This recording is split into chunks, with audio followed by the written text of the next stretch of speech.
In version 7 of MPI, we've added a new feature to the Points tool and have renamed the tool to FlexPoints. Previously, points were fixed points, ideally used for example, adding a sail connection point to the roof of a building, for example. The new version also allows us to float the point. We're going to demonstrate its use with this example of a 5-sided sail. In the past, we would make this a 5-sided sail by first adding a 4-sided sail, then a 3-sided sail, and then using the join tool to join those two together. And now we have a 5-sided sail. This is fairly straightforward in this example and is not too complicated. However, when we look at some of the visualization reports, we can actually see this seam through the middle here.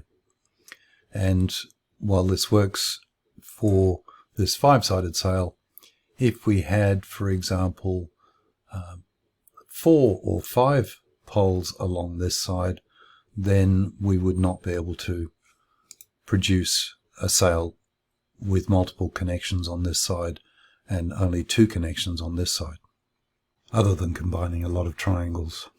I'm going to undo those and add a flex point in the middle.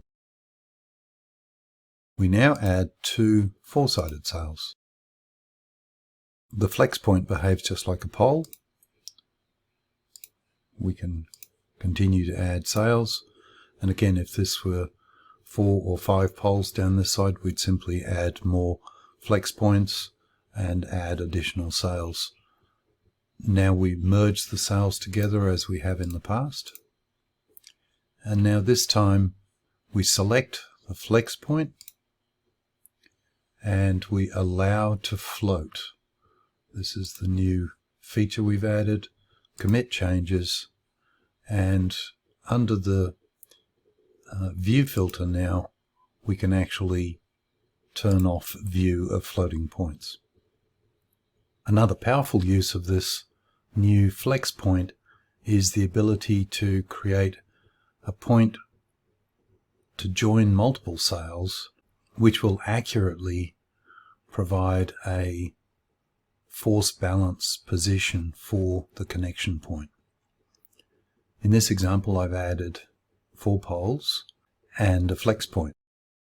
Now when I select the point and make it float, we'll see the force balance shape for these sails is significantly different to the original position we had, which was somewhat of an artist's impression, for example. So if we undo that, so the point is now not floating, and add another trysail, and then once again float the point, we now get a really good example of a force balance shape. And we can demonstrate quite clearly by moving the pole how this interactively changes the balance point in the middle of all of these sails. Thank you for watching.